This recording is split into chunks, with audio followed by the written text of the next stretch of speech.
Hey everybody, this is Griffin O'Connor, writer, creator, and narrator for ZACK vs the Paranormal. If this is your first time here, I want to welcome you and thank you for taking the time to listen to this episode.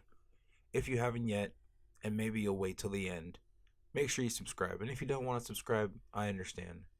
But before you write me off, come back every episode because there are tons of content coming out, including, in the next couple years, a Hocus Pocus scripted podcast. So, without further ado, Chapter 4. Zack and Sophie headed back home. The night sky had darkened over their shadows.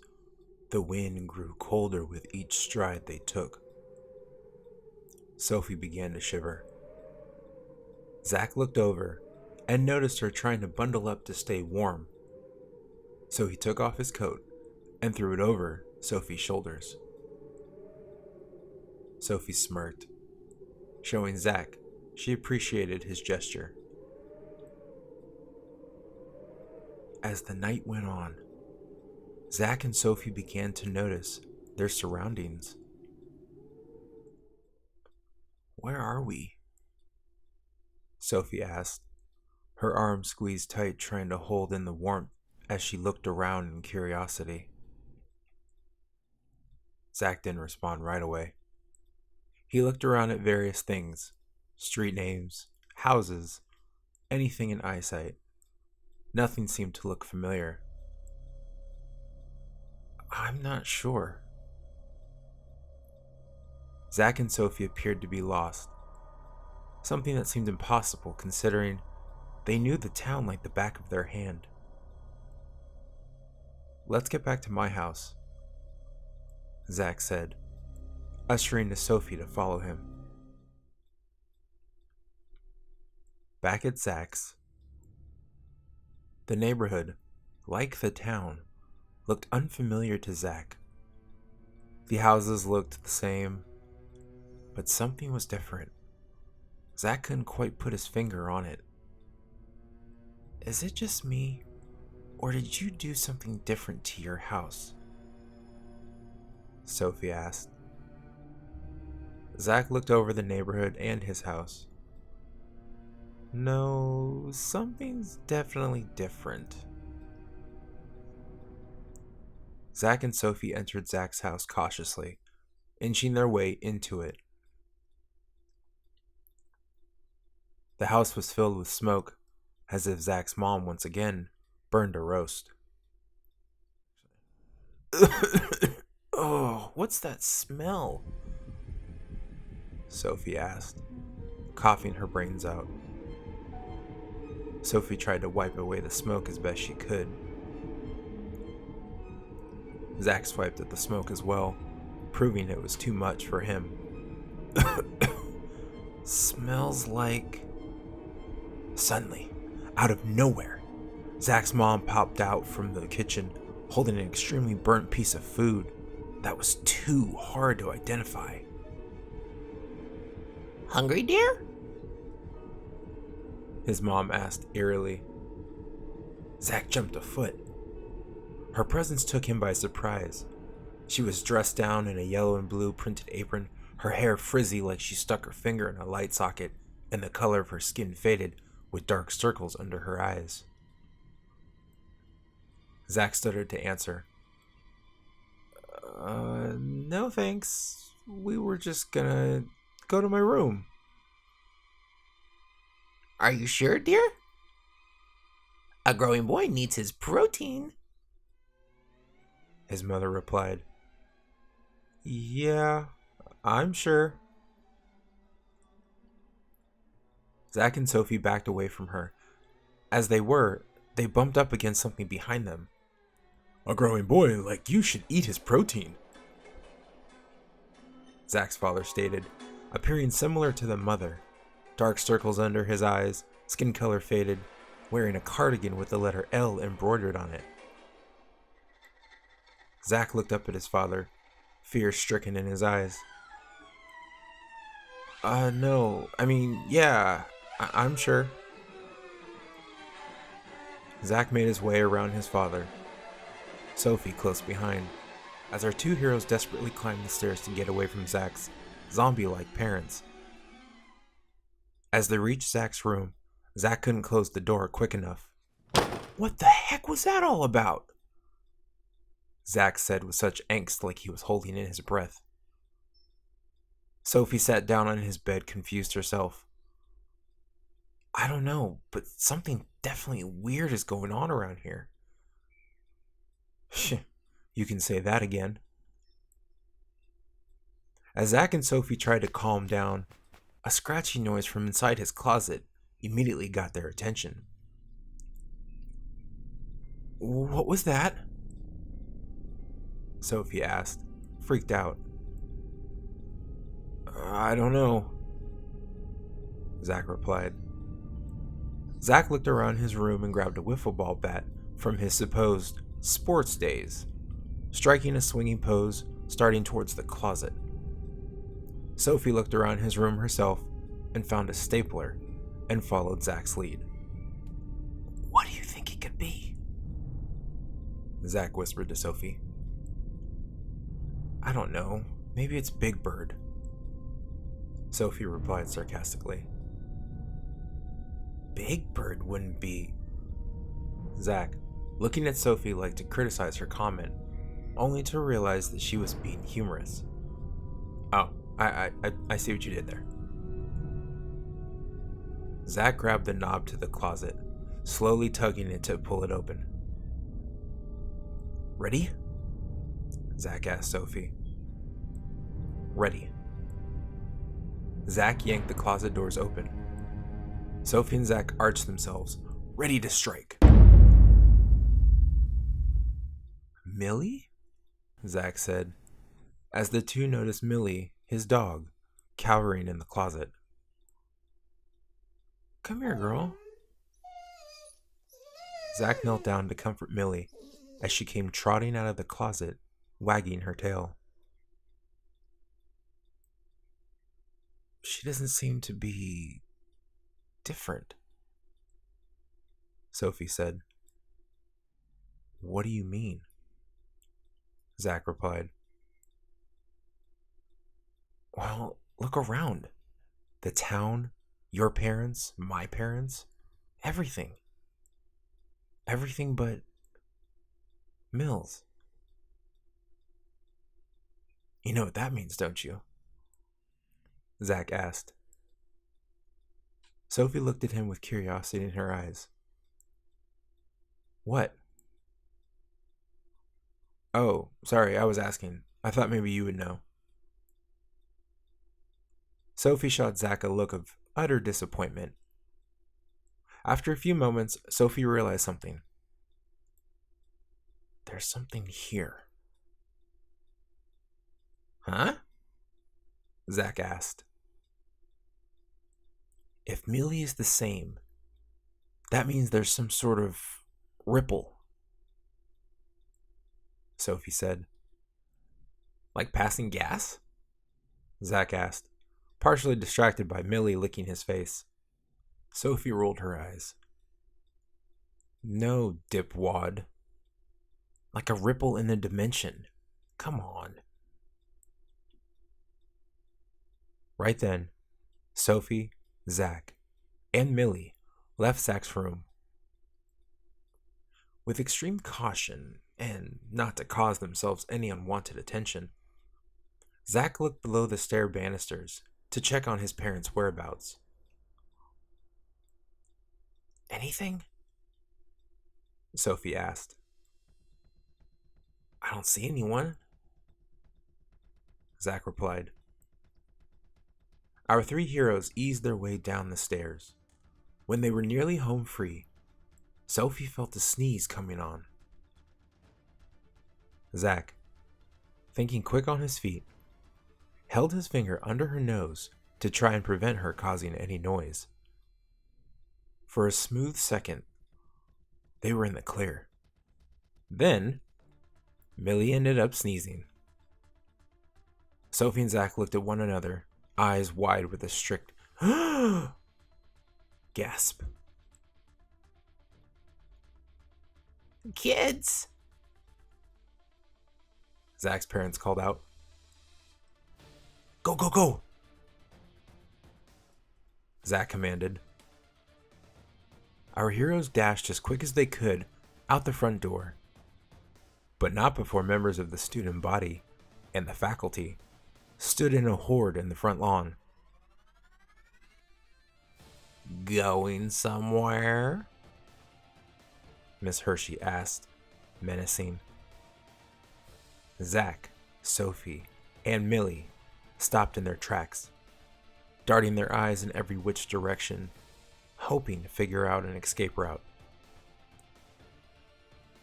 Got any plans? Sophie demanded, pinching Zack's arm. I'm thinking. He replied. Zack looked around and noticed the gate to the backyard was open. Come on, follow me. Our three heroes raced to the yard, with the horde right on their tails. Well, Millie's tail, that is. Zack slammed the door shut immediately after Sophie and Millie entered. The three of them backing against the yard door, desperately trying to hold the drones off. What are we gonna do? Sophie pleaded, her heels digging into the wet dirt. I don't know. Zack replied as he shook, pushing all his weight against the door. Just when the three had almost given up, Millie spotted something. She nudged Zack. Not now, Millie. Millie tried once again. Millie, can't you see? In that very moment, Zack noticed the obvious answer Millie was trying to get his attention for. Look! Zack said, pointing his finger towards a hole under the fence. Sophie followed his demand. She wasn't convinced right away about the idea. That hole is barely big enough for a mouse. How are we gonna fit through it? You got a better idea? Sophie hated to admit it, but that was the best idea they had. Millie went first, squeezing her little chubby butt in the hole and under the fence. Sophie still had her doubts this was the best plan for action, since it seemed even Millie had her share of trouble fitting through. Zack looked over at Sophie. Go. I got this. Go, now. Sophie raced over, arching her back, her head seeming too big to get through. I'm stuck. This was the last thing Zack wanted to hear. He was running out of strength, and there were 4 times the amount of power on the other side of that yard door. He wanted to help Sophie, but he knew the second he stepped away from his post, they would come barging in, and then they would have no way to escape. Zack, help me! Sophie cried out, wiggling, trying to get through. As Zack and Sophie seemed to have lost hope, Millie began to dig, like the speed of lightning, opening the hole under the fence, enabling Sophie to get herself through safely. The timing couldn't have been better. Zack's legs started to feel like a gummy worm. Sophie yelled from the other side of the fence, Zack, come on! Zack pushed himself off the door and ran as fast as he possibly could, each step getting harder and harder, like he had lead in his shoes. When Zack reached the hole, he instantly fell to his stomach and belly crawled with everything he had. Luckily, Sophie and Millie were on the other side to help him through, and just in the nick of time as the drones broke through and nearly got a hold of Zack's foot. Later on that night, as the sun set on the town of Middleton, our 3 heroes wandered the streets, looking over their shoulder to make sure they were not being followed. I'm cold. cold, tired, and I smell like wet dog," Sophie states, then noticing the look Millie is giving her. "No offense, Mills." Millie growled. Zack hadn't even noticed what Sophie said.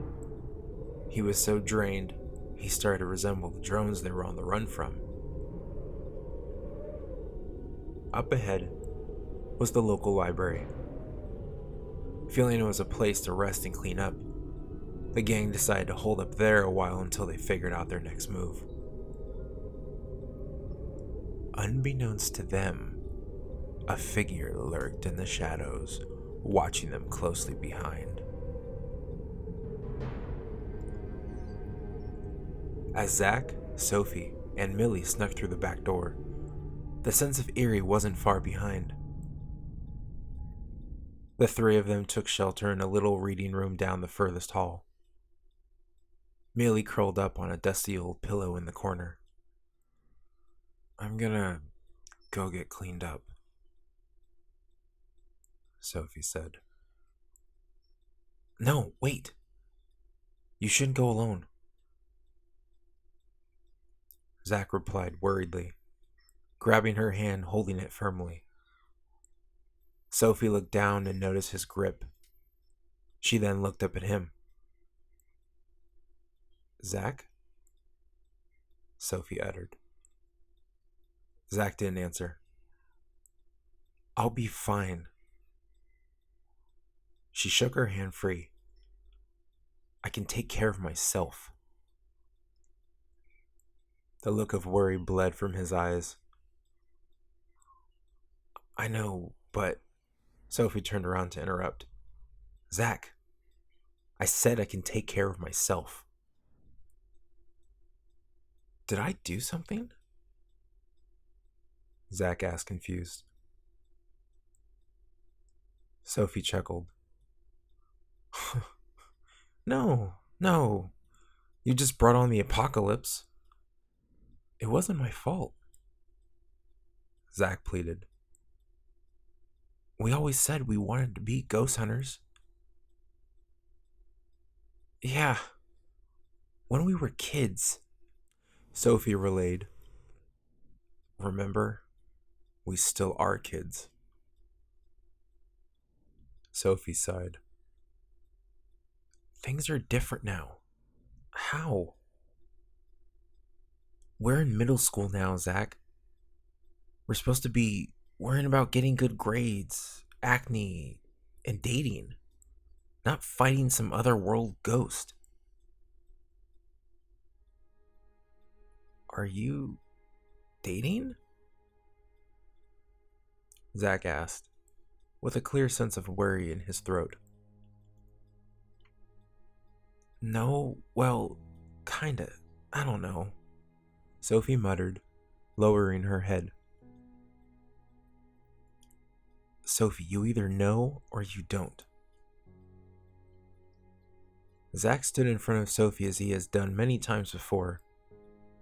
This was the first time that he felt like he was standing in front of a complete stranger. Sophie lifted her head up to face Zack. Tears had begun to well up in her eyes. She quickly looked away to wipe the tears. "Will asked me to a movie this Friday, which I doubt will happen now." Zack couldn't believe what he was hearing. "Will? As in Will Wheeler?" Sophie still couldn't look him in the eyes. "My mortal enemy? How could you?" "Oh, come on. That was years ago. We were rubbing glue between our fingers at the time. Will is a different guy now." "I can't believe what I'm hearing. My best friend and my sworn enemy?" Sophie interrupted. "It's one date, and it hasn't even been a date yet." "Well, I hope you and Will are happy together. Just so you know, that was sarcasm." Zack shouted, pouting as he crossed his arms and sat down in a chair on the other side of the room. Sophie rolled her eyes. Grow up, will ya? It's not like we were gonna be together forever. Zack had never heard anything as terrifying as the words that just came out of Sophie's mouth. He turned in his chair to face her, but she was already halfway down the hall headed to the restroom. Millie got up from her spot to comfort Zack. Then, Sophie had found a bathroom just a few feet down the hall. She looked herself over in the mirror, running her fingers through her stringy, dirty hair. Ugh, gross. Sophie turned the water on in the sink and started to wash her hair as much as she could. A creak in the floorboard around her caught her attention. Hello? She called out. Zack? No one answered. Sophie stepped out of the bathroom to have a look. She saw no one in sight. Zack continued to pet Millie as time seemed to pass at a snail-like state. He noticed Sophie hadn't come back yet. He looked back towards the hall where the bathroom was. Sophie, what's taking you so long? Zack called out, but no one answered. Zack stood up and started towards the bathroom. Are you going number 2? 'Cause if you are, I would like a fair warning, please. Still no answer. When Zack finally reached the bathroom, he immediately noticed the door was ajar. He pushed the door open lightly. Hello? Zack called out. No answer. He continued to look around, checking underneath the stalls. She was nowhere. As Zack figured maybe she had ventured off, he slipped in a small puddle of water by the sink. That was peculiar. Sophie wasn't the type of person to leave a mess, he thought to himself. Suddenly, Millie. Zack raced back to the reading room to find Millie. Millie was gone.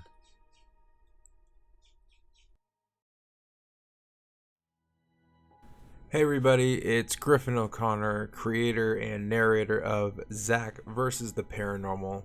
I just want to thank you guys again for tuning in to episode 4. We only have 2 more left. I want to just make a special announcement. Next week it will be a back-to-back premiere, so you will have episode 5 and episode 6 all on the same night. So that might be a lot of listening to, so I totally get it if you guys break it up into 2 different nights. But next week we will conclude the season finale of ZACK vs the Paranormal. And speaking of that, originally ZACK vs the Paranormal was to be a very one-time limited series based off of this little boy that I happen to know who's very near and dear to my heart, Mr. Zachary Newell Nelson. And I wanted to do it just kind of as a special thing for his birthday and just a cool writing and creating exercise for myself. It seems to be picked up by audiences. Seems like a lot of families, a lot of people really dig it. So, now I'm kind of in the consideration of bringing it back for a second round. But I need you guys out there in podcast land to let me know, comment, subscribe, message, and let me know why do you think it should be an ongoing thing. I definitely think it's a great series to create, and there's a lot of room to grow with it. But let me know what you guys think. So anyway, yeah, thank you guys again for listening, and stay tuned for next week at 8 p.m. Pacific time. I know I keep saying that, and I swear to you, next week it will be on time. But episode 5 and 6 next Wednesday, same Zack time, same Zack channel.